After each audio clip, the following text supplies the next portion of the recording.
Ang huling puno.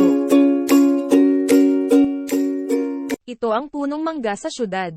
Ito ang kahuli-hulihang puno sa lugar na iyon. Sa paligid nito ay pulos bahay, gusali, kalsada, tulay at dito sa punong mangga nakatira sina Kwagong Kulit at Matching Valentine. Kasama sina Kikong Bayawak at Lara Paru-Paro. At sina Connie Conejo at Minnie ang pusa. Sa paligid din ng punong mangga naglalaro ang mga batang sina Estong, Mimi at Dondon. Sa piling ng mga hayop ay masaya silang nagtataguan, naghahabulan, nagduduyan. Natutulog sa lilim ng mayayabong na sanga at dahon. Ngunit isang araw, biglang dumating ang isang malaking lalaki. Gagawa raw ang lalaki ng malaking gusali sa lugar na iyon. Kailangan daw nitong putulin ang puno. Nagulat ang mga bata at ang mga hayop. Ayaw nilang maputol ang puno.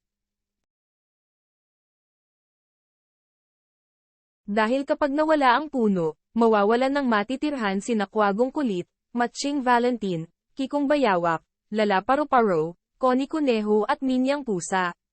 At kung puputulan ang puno, saan maglalaro sina Estong, Mimi at Dondon?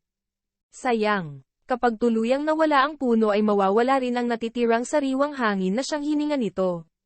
Hindi papayag ang mga bata at mga hayop na mawala ang kahuli-hulihang puno sa syudad.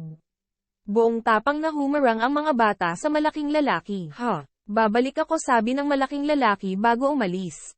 Mabilis na nagpulong-pulong sina Estong, Mimi at Dondon, kasama ang mga hayop. Ano dapat nilang gawin? Kumuha ng malaking kumot si Estong sa bahay nila. Pagkatapos ay pumasan si Mimi sa balikat nina Estong at Dondon.